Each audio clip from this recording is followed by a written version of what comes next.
બાબર મામલતદારે લીલા લાકડા ભરેલ ટ્રેક્ટર ઝડપ્યું। હજુ બાબર મામલતદાર ઊંડી તપાસ કરી પેટ્રોલિંગ કરે તો હજુ પણ લીલા લાકડા ભરેલા ટ્રેક્ટરો ઝડપાઈ શકે છે। દરરોજના હજારો ટન લીલા લાકડા ભરી બાબરની 100 મિલોમાં ઠાલવવામાં આવે છે। આવા લીલા વૃક્ષોના ટ્રેક્ટરો લાકડા ભરી મોટા પ્રમાણમાં જતા હોય છે, ત્યારે વૃક્ષ પ્રેમીઓમાં ભારે નારાજગી જોવા મળે છે।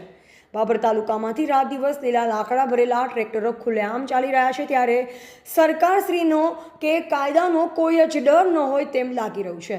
બાબર તાલુકામાં અન્ય કેટલીક 100 મિલોમાં લીલા લાકડાનું ખુલ્લેઆમ નિકંદન થઈ રહ્યું છે, ત્યારે અન્ય કોઈ જગ્યાએ મામલતદાર તપાસ કેમ નથી કરતા, એવા પણ લોકમુખે સવાલો ઉઠી રહ્યા છે।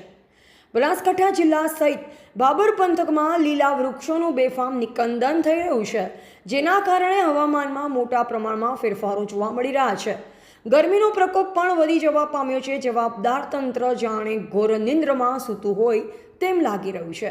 ત્યારે ગત સાંજે બાબર મામલતદાર RM ચૌધરી પેટ્રોલિંગમાં હતા, જે દરમિયાન બાબર રેલવે સ્ટેશન જવાના થરા 3 રસ્તા સર્કલ પાસેથી લીલા લીમડા ભરેલ ટ્રેક્ટર ઝડપ્યું હતું।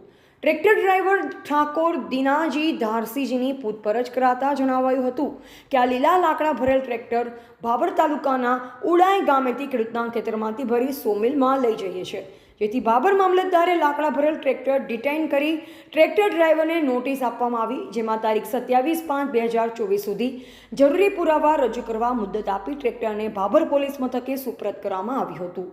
આમ બાબર મામલતદાર દ્વારા લીલા લાકડા ભરેલ ટ્રેક્ટર ઝડપી પાડતા વૃક્ષછેદન કરતા ઈસમોમાં ભારે ફફડાટ ફેલાઈ જવા પામ્યો હતો।